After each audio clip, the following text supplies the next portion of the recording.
Diagnosis. You hear the word cancer and immediately you think chemotherapy. Radiation. What does that mean? What does that mean for me? What does that mean for my loved one? What can I expect? Well, in my particular case, I had chemotherapy and radiation. Chemotherapy is a medicine way of being able to treat the bad cells, cancer, that are attacking the body. And generally it comes with side effects because it also attacks the good cells in your body as well. Chemotherapy can be a topical for like a skin cancer. It can be a pill that you take. A lot of times you hear about tamoxifen, which is a pill that you take when you have breast cancer. And then the typical chemotherapy is done intravenously through an IV. In many cases, they stick a needle in your arm with an IV bag that's attached to the chemotherapy and it drips into your body. Or more often, it's given to you through something called a portacath. They inject a little spot inside, or they put a piece inside of your body that actually is a way for them to be able to put the IV directly into your body through your heart. And that was what I had because my veins were not good enough to be able to have chemotherapy through my arms. And what do you expect with chemotherapy? Well, they told me chemo, and I was like, okay, well, great, chemo, let's do it. And the doctor said, well, there's a couple of different kinds that we can have. We've got this new one that we can try, and then there's this other one called CHOP. And I'm like, well, what's the difference? And he's like, well, the CHOP is the old way of doing it, but this new one, ABVD, is what we think is probably the best solution for Hodgkin's disease. So we'd like to try that first, and then we'll fall back to the other one. And when I was first diagnosed, it was 19 years ago. So ABVD was a new process.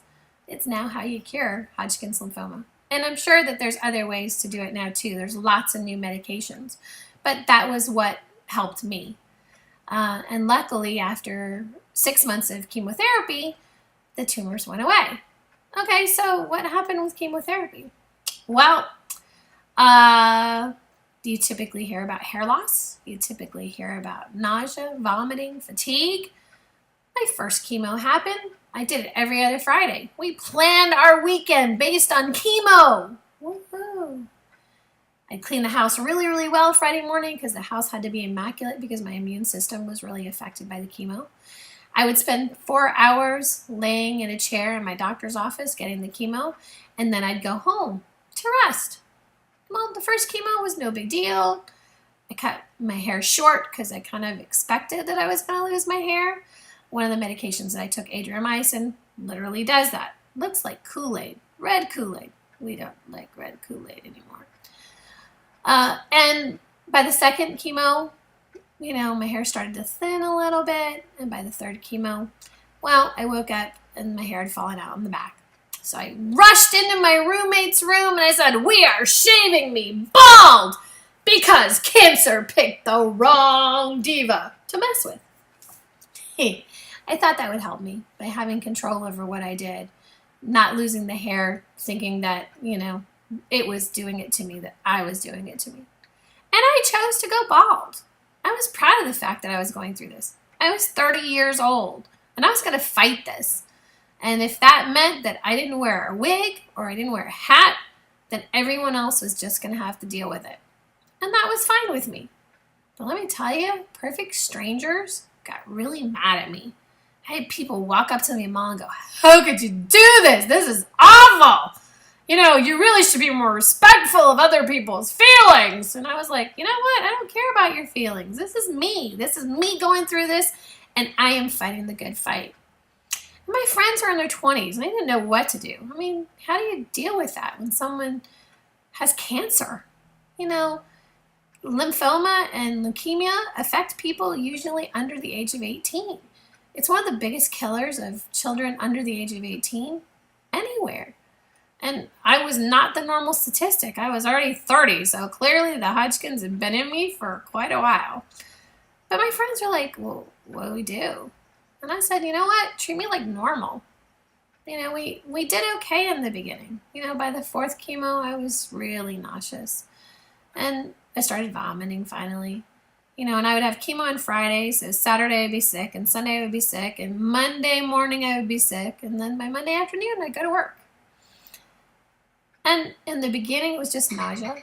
And then eventually it became, sickness, where I was constantly sick. I'd get chemo, and then by the fourth chemo, I think my roommate thought it was really cool. He was like, he knew I loved pizza, New York style pizza. He got me an extra large one, huge, with everything on it, and anchovies. Oh, yummy! I don't eat pizza anymore.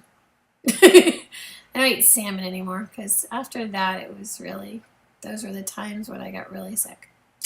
And, vomiting was running to the bathroom. And then by the sixth chemo, it was, okay, let's catch it before, I get to the sink. And eventually by the end, the last chemo was on New Year's Eve. We were partying like rock stars. And I was vomiting so hard that I was peeing myself. So I just stood in the tub. I mean, how humiliating is that? When you are so sick that you're vomiting so hard that you're peeing yourself. At 30, that was awful. So I lost my hair. I was puking all the time. I was super tired. And I say losing your hair, people talk about being bald. And I was ready for that. I had control of that. That was okay. By the fifth chemo, my eyebrows started to fall out. By the sixth chemo, all the hair on my arms was gone. Let's just suffice it to say you lose all of your hair. And let's also suffice it to say that I didn't have to shave for a few years after chemo.